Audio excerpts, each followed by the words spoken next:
I'm Elle, and thank you for listening to Subject to Power. 300 years before the field of psychiatry was born, William Shakespeare was analyzing violent men, figuring out why murderers murder. Widely regarded as the greatest writer in the English language, Shakespeare brought to life characters whose complex inner lives are fully relatable to us still, because of his precise understanding of human psychology.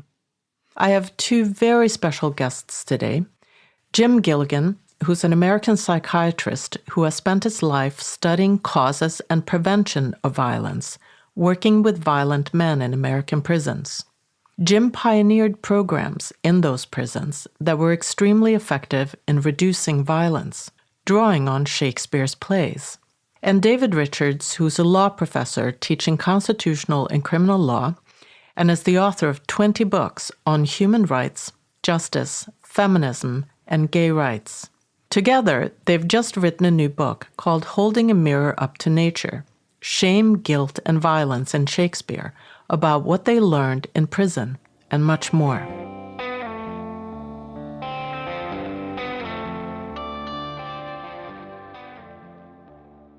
A big part of investigating male power is, of course, looking at male psychology. And the idea of using William Shakespeare's writing as a kind of case study to look at this is brilliant.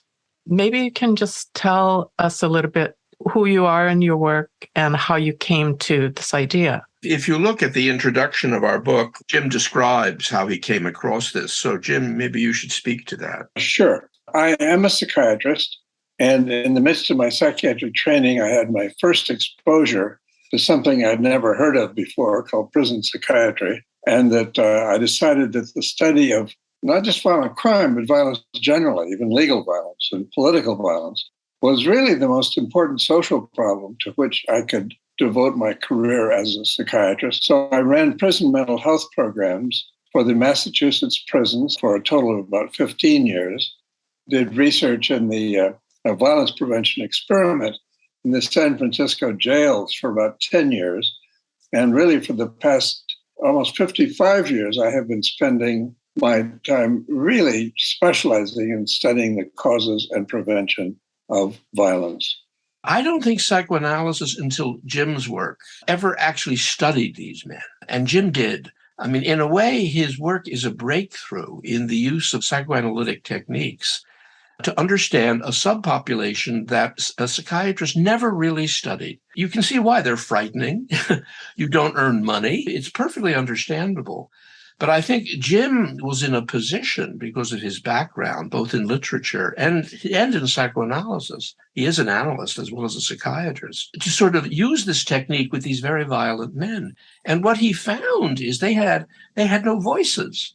And that in an appropriate environment, these voices emerged and they began telling us these absolutely traumatic stories of how the culture had deformed them in various ways. And then he had this discovery, and I think it was a genuine creative discovery. He had studied Shakespeare in college, and he began to understand that these men, and you can see it in that opening introduction, he says, this man is Othello. And he began to draw upon his learning about Shakespeare, that Shakespeare is an extraordinary analyst. He diagnoses the roots of violence in men. And once he had the plays in his mind, he began using the plays as a sort of diagnostic tool. There was nothing in psychiatry or psychoanalysis which helped him, but these plays did. And I think the book is really an explanation and elaboration of what he saw. I do think his work is a real breakthrough in the human sciences. And it happens to be focused on violence, which, of course, is a major issue for us now. If you can elaborate a little bit about why William Shakespeare's writing is so relevant and so prescient.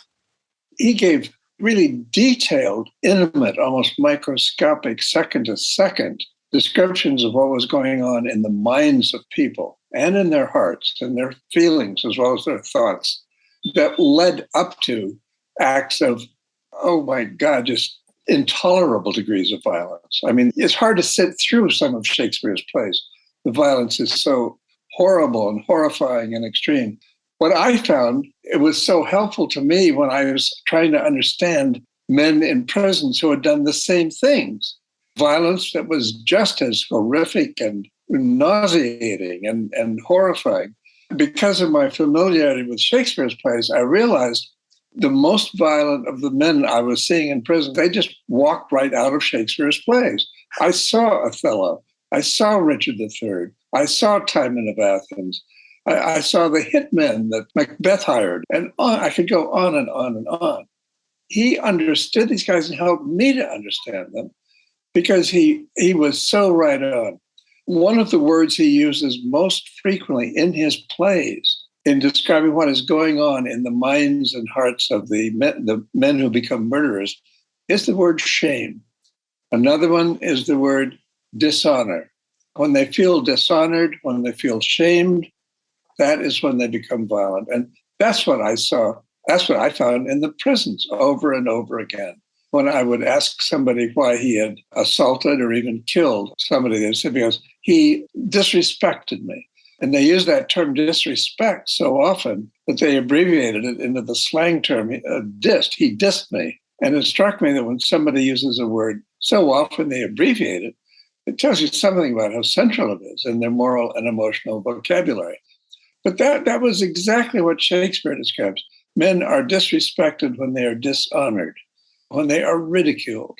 And he describes this over and over in detail. I would say Shakespeare's fictions, his plays, really are my case histories. I was treating his plays as if they were case histories because they really described in detail the violent criminals I was seeing in the prisons. Elizabethan England, I believe, was still dominantly a shame culture. And I think Shakespeare knew these violent men. He knew Elizabeth's court. And I think you can see it in the great tragedies. And he's studying this. How does a man become a Macbeth who still has a conscience? How does a man who is capable of love, like Othello, turn into this patriarchal monster that turns on the woman he loves and murders her? They saw this. I mean, Essex turned on Elizabeth. I mean, the British, Elizabeth, they were familiar with this, right? How men turn on women and how men become monsters who yet still have consciences. But something happens in this period, in this transition from a shame to a guilt culture. And this is where Lady Macbeth is so important. I think Iago has a similar role to play. I think the fact that this work is still so contemporary is because we still are a mixed up shame and guilt culture. Oh, yeah. And I think the men Jim studied really are dominantly, much more than most of us, ashamed. In a way, they're a microcosm of what a shame culture once was. I do think we are still much more of a shame culture than we as Americans recognize. And I think you can see that in Trump. Absolutely. What he does is dangerous. He incites violence, and he has succeeded in getting violence. The January 6th insurrection was violent. Several people died as a result. It was an attempted coup d'etat. I mean, from the beginning, he has been advocating and inciting violence. And that is true of shame-driven political leaders throughout history. Timon of Athens comes to mind. Absolutely. Hitler comes to mind. Yeah. Yeah, I mean, Hitler was essentially in favor of aggressive violence against all liberal states. People couldn't believe it. But boy, did he show them.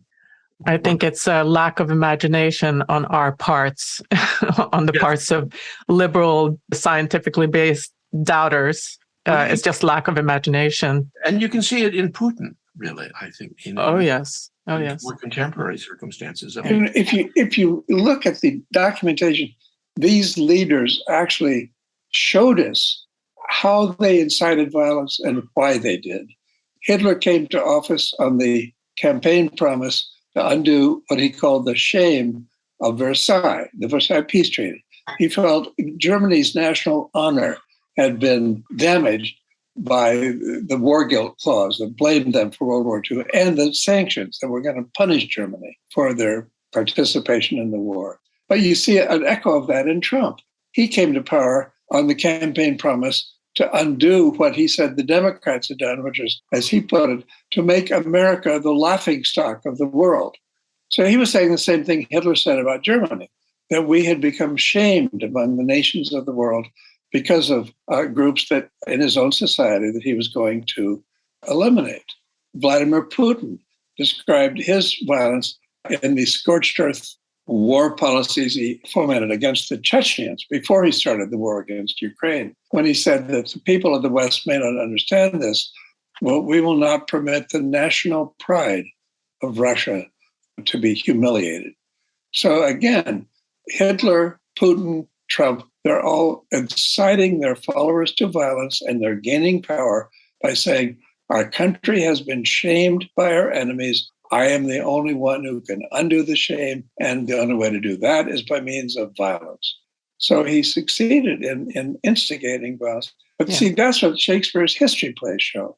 You see Richard III, you see Henry V, you see the daughters of King Lear, and he shows how these people elicited violence from their followers, of the most horrific violence, I mean, genocidal violence. If we want to learn how to prevent violence, I think we need to learn from Shakespeare, and we can learn from just contemporary and recent history, which, again, what Shakespeare illustrates in his history plays. We see the same thing happening now that he describes in his plays. You say in your book, your analysis is violence is not an instinct or an uncontrollable urge, but rather a language that's rooted in these two powerful psychological states. And I find that definition really interesting, that it's a language, not a feeling, not an instinct. How do we think of violence as a language? I'm saying that it's both a general language and a specific language. In general terms, I think domestic violence and rape, male violence against women, is communicating a message. It's saying that men are dominant, they are entitled to dominate women as well as other men, and any woman who challenges that is a legitimate target for male violence. The language itself communicates that message, that I have a right to treat you this way, is what the violent man is saying to the women he violates. When I ran a 10-year violence prevention experiment in the San Francisco jails, which was just dramatically successful in reducing the level of violence on the part of a group that consisted entirely of men who were there for violent crimes, about half of whom were there for domestic violence. And what we found over and over again is these men had been operating on in a way, the unconscious assumption. They didn't even think of it as a belief. They just thought it was reality, that the world was divided into the superior and the inferior. And that in that demarcation, men were defined as superior and women as inferior. And any woman who challenged a man's belief that he was superior to her was threatening his manhood. He would be emasculated if he let her defy his orders or his rules. And if she did, he would violently attack her. He might kill her. Yeah, and at the worst, absolutely kill her. One thing that happened when they became aware that they had this assumption, and that kind of how absurd it is and how arbitrary it is, they began to say that they had been brainwashed by our whole society from the time they were little children. They abandoned that. They realized that mistaken and absurd belief had ruined their lives as well as the lives of the people they had violated. And they had alienated people whose relationship they actually wanted. They then became interested in educating the new men who were coming into the jail. And so they started wanting to run the therapy groups themselves that would help them recognize this. So we trained them as therapists to run the therapy groups themselves, just the way Alcoholics Anonymous has people who suffer from alcoholism as sometimes the best counselors for other people who are alcoholic. So this is a very successful program. But again, as I'm saying, the violence was a message at a more specific level. I hate to recount some of these because some of this violence is so horrifying. But Aristotle once pointed out, and also so did Euripides in ancient Greece, that shame is perceived in the eyes of other people. When you have an audience seeing how ridiculous you are, or how unimportant you are, or how contemptible you are, it's being seen by other people or being talked about, having people laugh at you or ridicule you. That's what stimulates shame. So what do people who are shamed do? They attack the eyes and the tongues of the people they felt shamed by. Edmund in King Lear, he incites his followers to gouge out the eyes of his father, who had been humiliating him from the very opening line, the opening scene. And in Titus Andronicus, the young men who have raped a young woman cut out her tongue so that she can't talk against them and bring shame upon them. I saw a man in the prison who had gouged out the eyes and the tongue of a woman he had raped and murdered because he didn't like the way she was looking at me, and I didn't want her to be talking about me. So the language, if I destroy eyes, I will destroy shame. If I destroy tongues, I will destroy shame. It's a specific language so that the act of violence is not meaningless. In the lynchings in the American South, the white men would kill blacks if they thought the black man either had raped or attempted to rape or even just whistled at a white woman, because that challenged their manhood, that they weren't men enough to protect the honor of their women. So what would they do? They would castrate the man because the punishment fit the crime. Violence really is a language in a very specific sense. The parts of the body that are attacked are not meaningless. People cut off the heads of people because the head is the seat of honor. And if you can violate and shame a corpse even after you've killed the person. These are symbolic ways of transferring shame from oneself onto one's victim and undoing the shame oneself feels vulnerable to. So we know that violence is not instinctual because instincts are universal. They're not instincts. We have instincts to eat, to drink, to reproduce. I mean, these are 100% in cultures throughout the world. If they weren't, the human race would have gone extinct a long time ago. But acts of violence actually are relatively rare. The murder rate in America is generally sort of from 5 to 10 per 100,000 people per year. That's an extraordinarily small part of our population. Suicide rates are about double that, and it's still a very small percentage rate. That is not at all showing the universality that instincts show. So I think the notion that violence is instinctual is a great mistake, and it really inhibits us from getting at the actual causes of violence, which I would say are mostly the ways in which we create inequality, social inequality, economic inequality, political inequality. And the only solution for that is democracy, having everybody treated as equal under the law and as economically equal as possible. Yeah, you do write in your book about William Shakespeare's history plays that they depict endless cycles of violence created by hereditary monarchy and aristocracy as a political system, in parentheses, which simply enlarged forms of family violence, which I thought was a very interesting side point, and that he wrote this at a time when criticizing the monarchy was a capital offense, which I also it's just libel. Yeah. Right. So can you talk a little bit more about why democracy is the antidote? Well, I think that if we look at the absence of democracy, where you divide people into the superior and the inferior, like the violent criminals in the San Francisco jails, what you're doing is you're humiliating people at the bottom to be regarded as lower class, which is the term we use for the poor.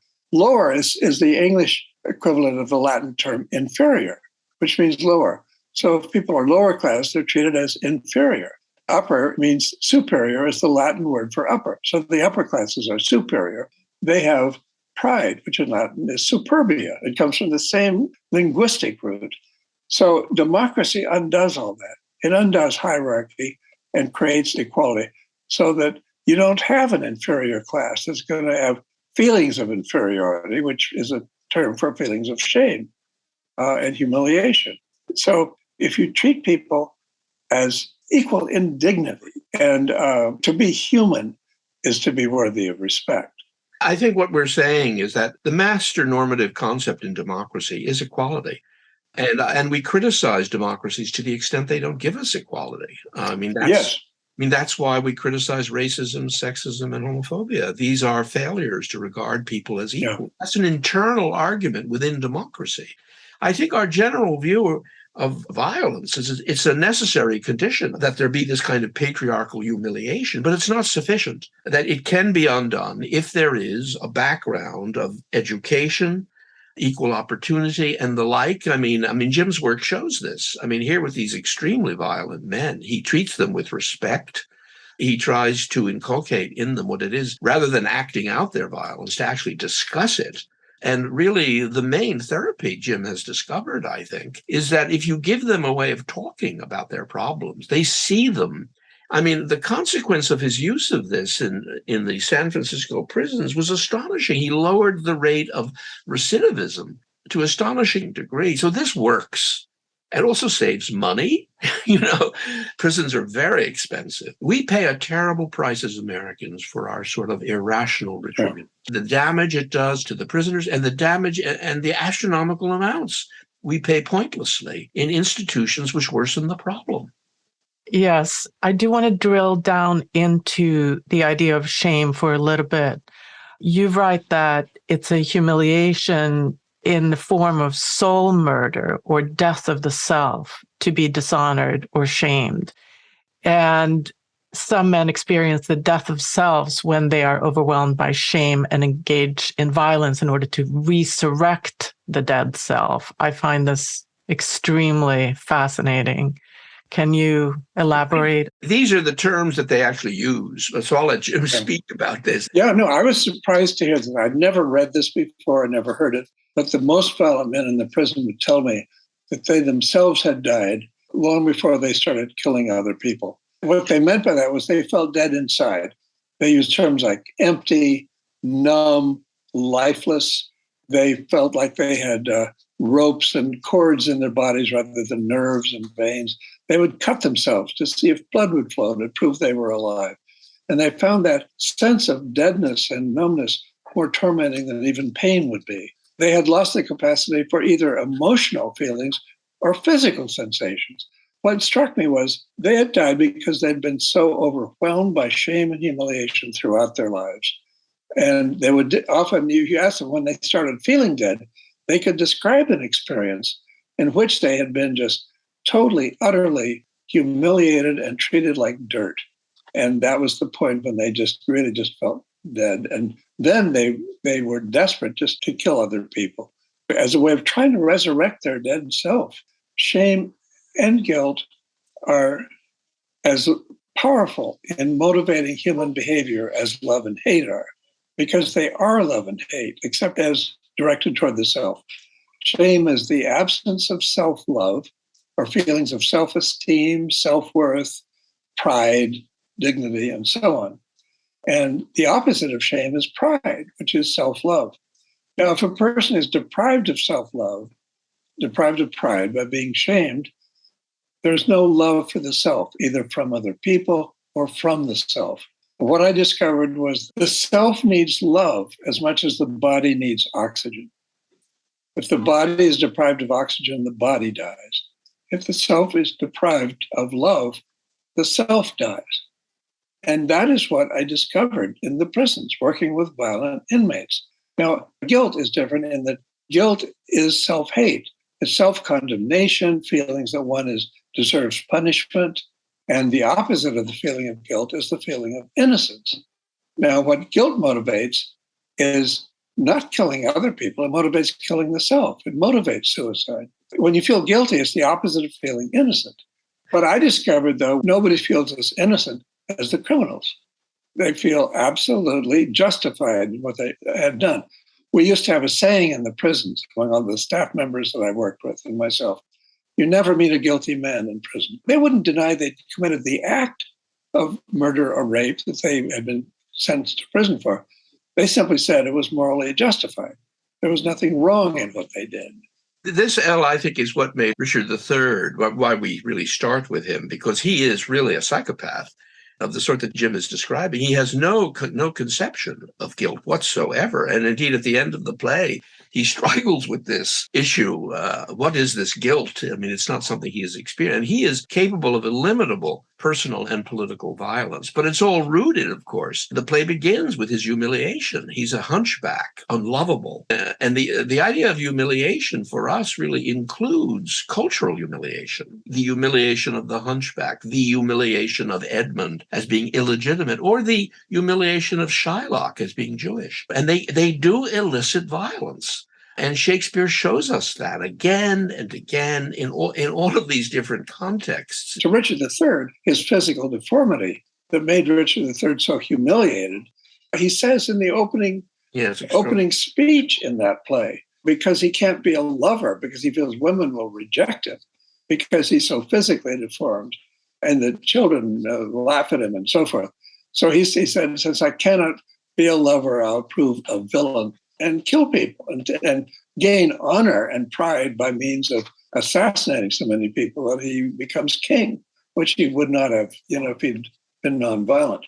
But I found that described one of the worst crimes that I was testifying about in court. A young man in Omaha who had committed what he thought would be a perfect crime. This was a young man who, as a teenager, had been playing with an abandoned gas can and playing with matches with a friend of his, and it blew up in his face and burned off most of the skin on his face. So his face was very disfigured, and many surgeries had failed to really restore his face to anything but deformed. And then he wanted to marry a woman, and when she rejected him and married another man, he felt so shamed and humiliated that he decided to kill them by placing a carcinogenic chemical in their milk and orange juice in their refrigerator when they were out of their house. He worked in a cancer research lab, so he had access to a carcinogenic chemical.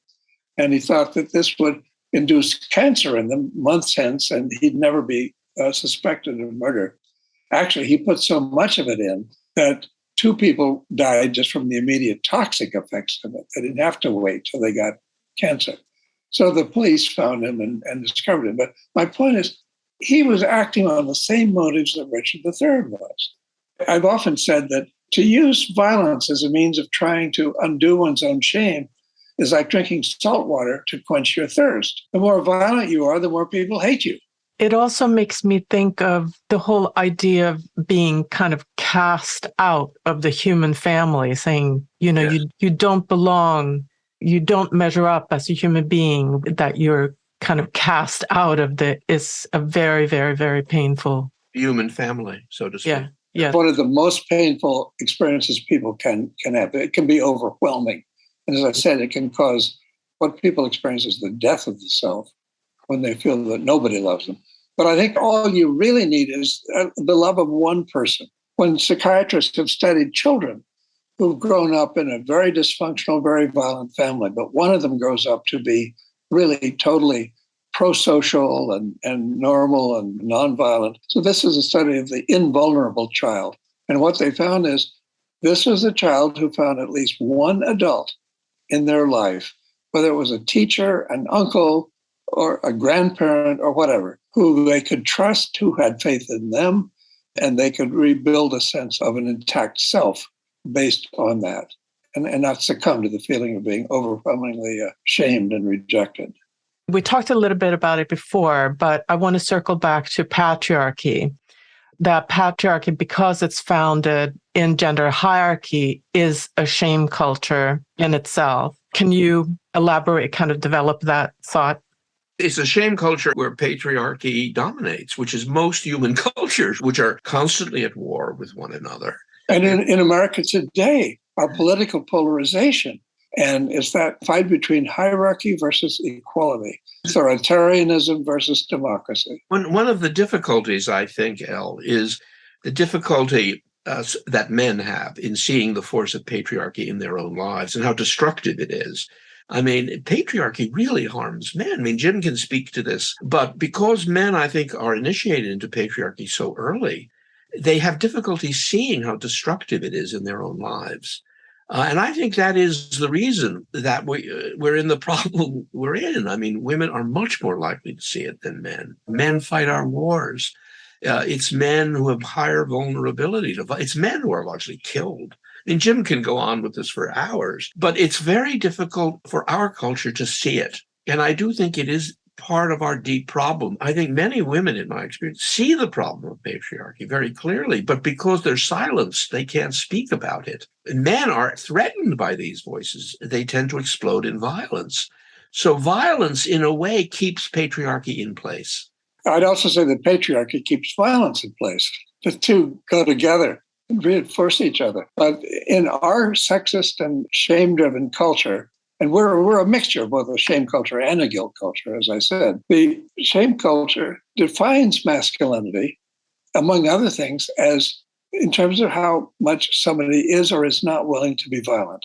One of the royal roads to the unconscious in human psychology is etymology, the origins of words. In both Greek and Latin, the word for courage is the same as the word for masculinity. In Greek, it's andreia, which is the root of our word androgen, the chemical that makes people men. But it also means courage, because to be a man in that warlike culture, you had to have courage because men were the soldiers. And it takes courage to be a soldier because you are required to kill other men, but you know that by doing that, you're provoking them to kill you. So that takes courage, but it requires violence. And that's the way you define masculinity. The same in Latin. The word vir means man, but it also means soldier, because to be a man is to be a soldier is to be a man. And that's the root of our word virile and virility. It's also the root of our word virtue, because in that warlike culture, the preeminent virtue was courage and warlikeness and being a good soldier and being willing to kill people. So it's hardly surprising that men, like the violent men in the San Francisco jails, they act on this without even realizing where this is coming from. They will go to their own deaths in order to try to undo their shame by showing what courageous men they are. That's the root of the suicide bombers in the terrorist groups. It's the root of the mass murderers who kill as many people as they can and then kill themselves. One thing I would hear from many prison inmates is that their goal would be to go to their own death, but in a blaze of glory, where they would kill as many people as possible till they themselves were killed by the police. This is violence exemplified by Timon of Athens, and you can see it in Hitler. When Germany is defeated, he wants to destroy everything. That is exactly the psychology that Jim is describing in these violent men and that Shakespeare analyzes in Timon of Athens. This is a very familiar thing in political violence. Shakespeare describes in detail in both Othello and Macbeth, describe how a man's violence is stimulated by exposing him to shame. Iago exposes him to shame by deceiving him into thinking that Othello's wife, Desdemona, has been unfaithful to him. And Lady Macbeth shames Macbeth by saying he will be like a woman and shamed if he doesn't commit murder and overcome his guilt feelings that would inhibit him from that. But I think Shakespeare really makes that very clear. And again, he uses the term shame in Macbeth. Lady Macbeth herself uses the term shame over and over again on Macbeth, of what he will be subject to if he doesn't kill the king, Duncan, and becomes king himself. I think Lady Macbeth kind of personifies all of those of us who are attracted to power for things that they can do for us. Yes. Never expecting that power will actually turn back on us and destroy not only us, but everything. Yes, Lady Macbeth is the model for the women who voted for Trump. Yeah. I mean, unconsciously, I think. I mean, Carol Gilligan and I, in our several books on patriarchy, and particularly our second book after the Trump election, argue that what really explains his winning in that election is he turned the nation to look at this issue through the lens of patriarchy. And once you do that, you really are disallowing a kind of democratic voice. And I don't think he consciously knows this, Trump, but I do think he uses it in a quite brilliant political dramaturgy. And its power continues, right, up to now. I did want to jump to, so since women are, for all intents and purposes, relegated to sort of permanent second class, no power, shamed position, I would add, does the shame or guilt ethic in the way that you're talking about it for men pertain to women's psychology at all. You know what I'm trying to get at? This, I think, we illustrate, as in Antony and Cleopatra. What makes Antony and Cleopatra so fascinating to us, and I think made it fascinating to Shakespeare, is they're both rulers. They're equals. She's the queen of Egypt. He is one of the dictators of Rome. So Shakespeare creates a world where they're both equals, and they fall passionately in love.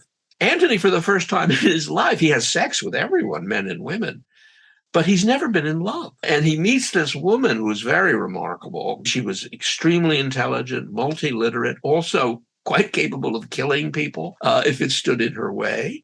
And they fall evidently passionately in love. And it's a love of equals. And this is a man who has been your patriarchal man, a leading general, etc. But when he meets this woman, what Shakespeare puts in his mouth, the words, I don't care about all that. He is a Roman man who is, for the first time in his life, jolted out of patriarchy because of egalitarian love for a complex, interesting, equal woman is going to upset all his expectations. She leaves after the great battle, and because he loves her, he follows her.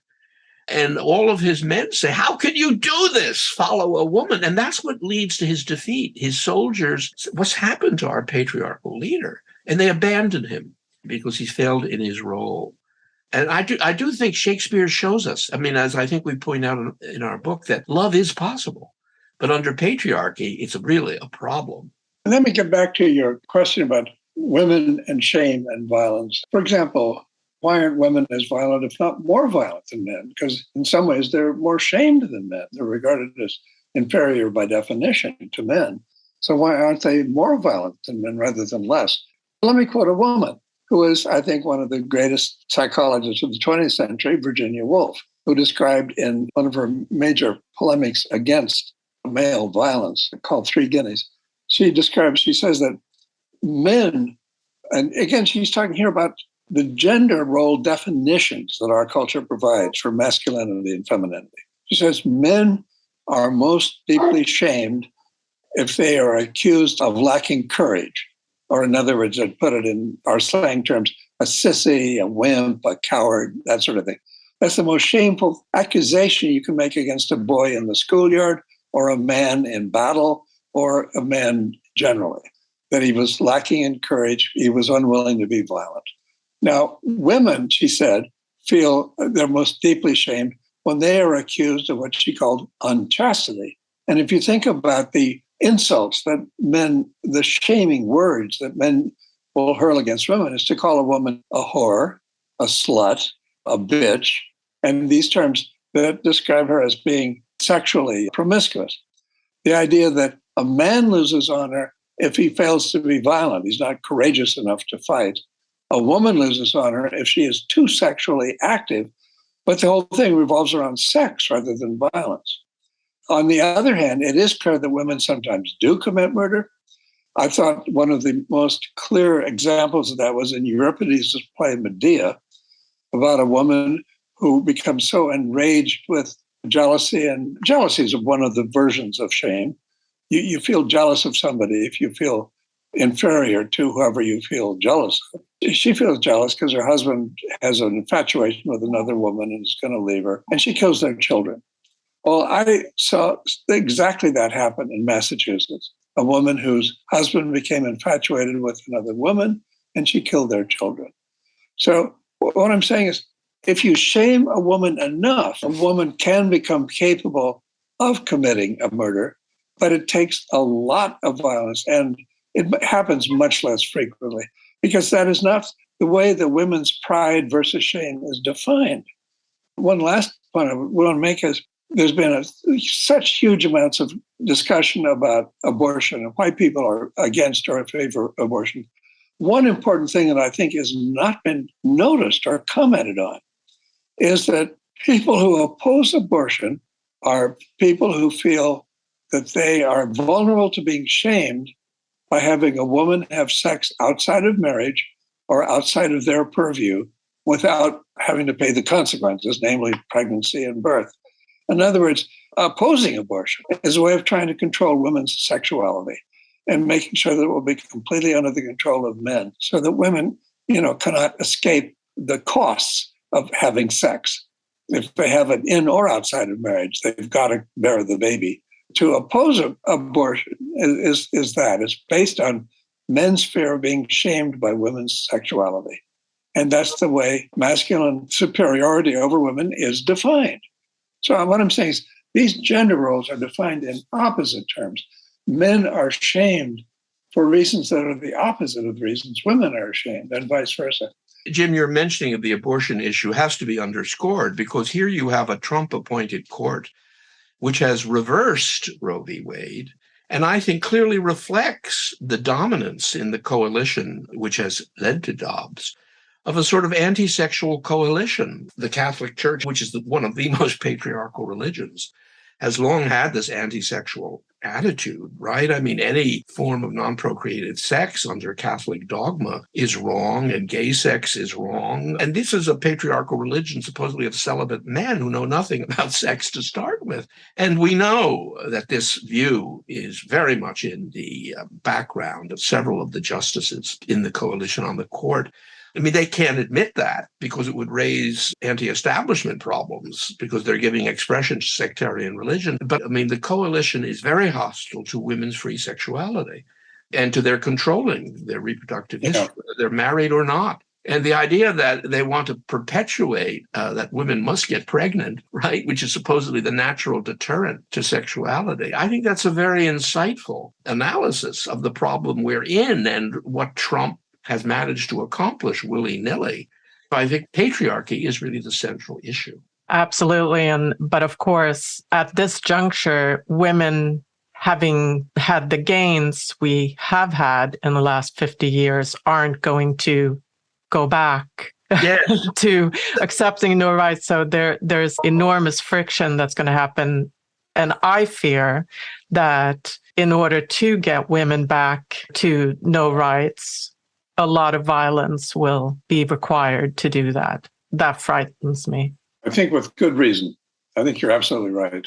Well, if we're right, any threat to patriarchy is going to lead to violence, which I think is what you're saying, Elle. But I think it's very important that it be seen. This is coming out of something systemic in American culture. Right. So I just want to say it's not just the shaming of sexuality or infidelity that threatens or destroys male honor. It's also disobeying male control. Yeah. I work in a domestic violence arena a lot, and a good portion of domestic violence homicides happen on separation. The moment when it's clear to the man that he has definitively lost control of his woman and his family. So could you talk, and I mean, jumping back to Othello again, can you speak a little bit about that? Aside from shaming, it's also about control. So I think what you describe in the battered women is exactly what our psychology would lead you to expect. I mean, these women are real students of male violence, right? And they watch it because often, if I understand this, there are cycles that take place of apology and say, I'll never do it again. And then they do it again. And then it gradually escalates. And these women are watching this and are students of it, really. And, very occasionally, as you know, will kill these men. It's not common. And it's a big test for the criminal law, whether this is a justification or excuse, because some of these women quite credibly believe that they're about to be murdered. And there aren't sufficient facilities to stop it. The police don't intervene properly. The crisis centers don't address it. And so they are really engaging in incredibly proportionate self-defense. But the criminal law has a big problem understanding this. I think because it's still excessively patriarchal. It doesn't take seriously the plight of many American women in patriarchal marriages. That's what I think. I agree. There is a quote from your book from the Othello section that says, he hated her because he loved her, and he hated her because in inducing him to love her, she had induced him to allow himself to become vulnerable to being hurt by her. Yes. Yes. No, I mean, that's the dilemma there. Now, if we want to learn how to prevent these kinds of crimes, and I'm speaking here in terms of preventive medicine, we think, how can you prevent heart attacks? How can you prevent cancer? Well, I'm saying, how can you prevent murder? You look at the causes and then you figure out the cures from that. One thing that I found that I was, again, it made sense, and yet I hadn't really anticipated it. The most effective single program that we had in the Massachusetts prisons for reducing the level of violence, which we reduced dramatically, was, of all things, getting a college degree while in prison. What we found was that over a 25-year period, several hundred men, they were in for murders and rapes and very serious crimes, had left prison after 15 years or so, and not ever returned to prison. These were the people who'd gotten a college degree while in prison, which to me meant that they had gained a nonviolent source of self-esteem and pride and feelings of adequacy that they couldn't gain in any other way. I mean, education is the most direct way that any of us and all of us gain a sense of self-respect and elicit respect from other people, is by gaining knowledge and skills that are actually useful to other people as well as to the self. If we can provide men in general with enough nonviolent and actually constructive means of gaining and maintaining self-respect and pride in themselves, they are much less likely to become violent. Punishment is not what prevents violence. And that's true from research on child abuse and child development. The more severely children are punished, the more violent they become, both in childhood and in adulthood. So punishment is counterproductive. I mean, again, it's like drinking salt water to quench your thirst. It only creates more violence. What creates nonviolence is giving people access to nonviolent resources for gaining and maintaining self-esteem and being treated as worthy of equal respect to everybody else. And if we can provide that and not shame men for failing to be patriarchs or male supremacists. I mean, America is a particular problem with this because we do have our homicide rates are 7 times higher than Western Europe, 5 times worse than most English-speaking democracies. And we have, of course, the worst problem of inequality. I mean, the social democracies of Europe have much, much lower violence rates than we have. So I do think part of the real problem has to do with the degree of inequality we allow, which is tied into the degree of violence, which is not inevitable. It comes from a sort of irresponsible way of reading democracy, which is altogether too patriarchal. And it sort of is marked by the criminal justice system. We still have a death penalty. We tolerate solitary confinement. We have the highest imprisonment rate of any country in the world. This has to be seen to be connected, I think, to a problem and a crisis in our conception of democracy, really. I mean, that's the way. And these men, I think, evidently the best predictor of a sort of authoritarian personality I've seen in a recent study is lack of education. And that this is a cultural problem. It really is a cultural problem. And our politics makes it more and more obvious, including the abortion decision and other things. But our view is it can be resisted. But you have to start with seeing the root of the problem.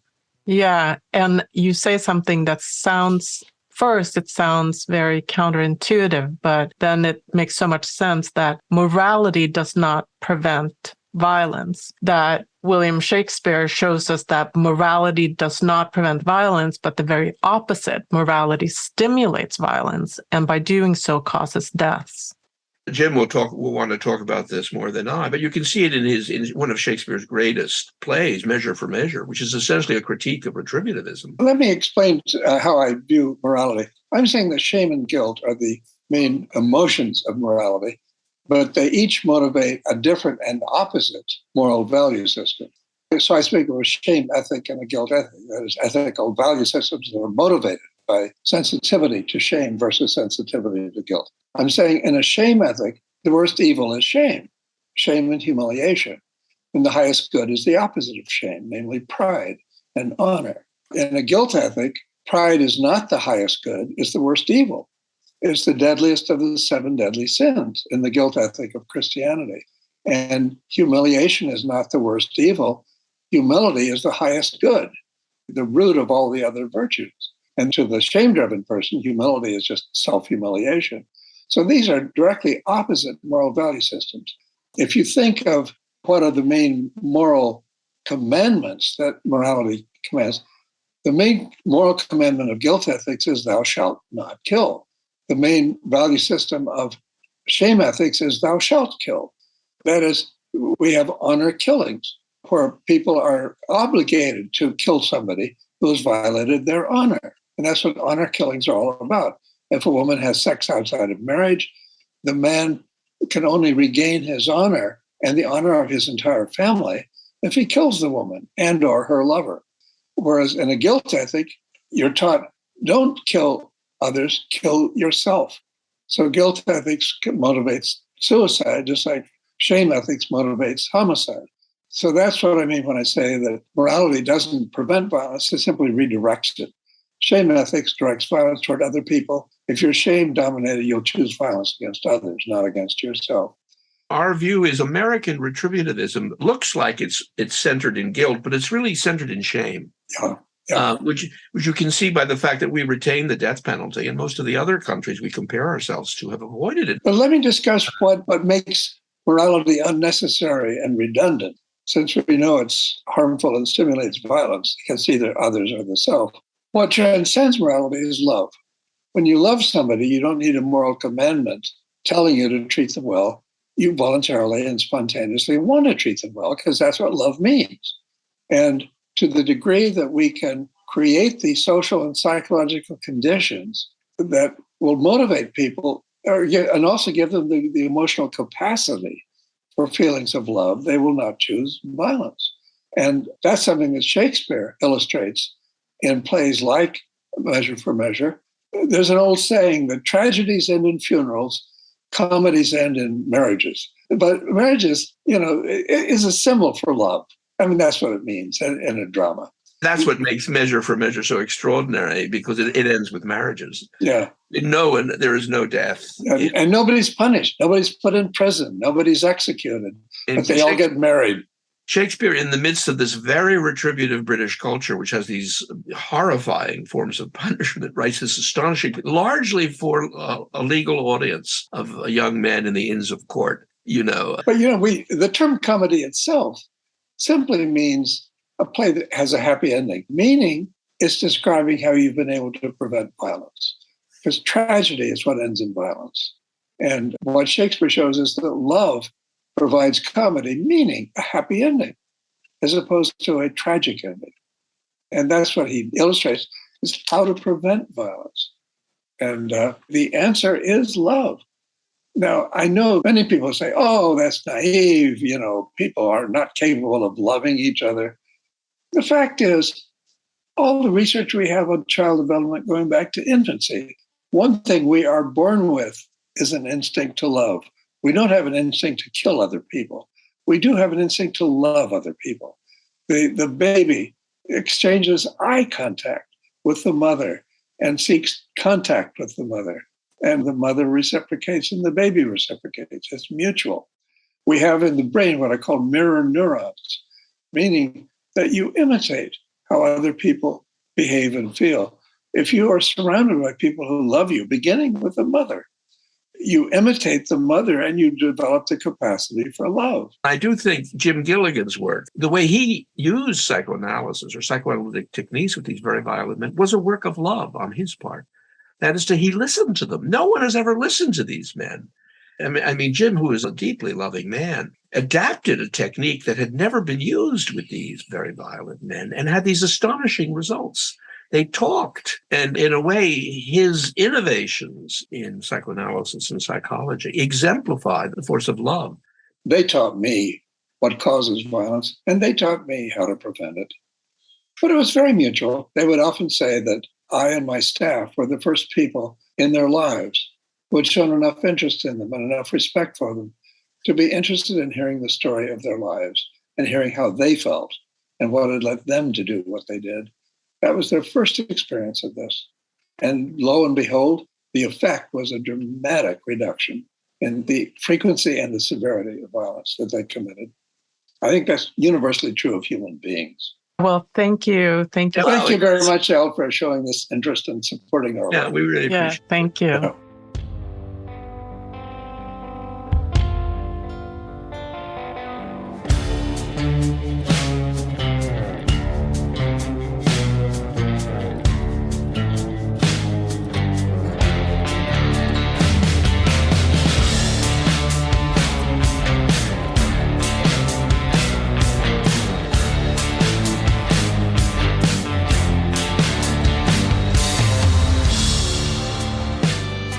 Thank you for listening to Subject to Power.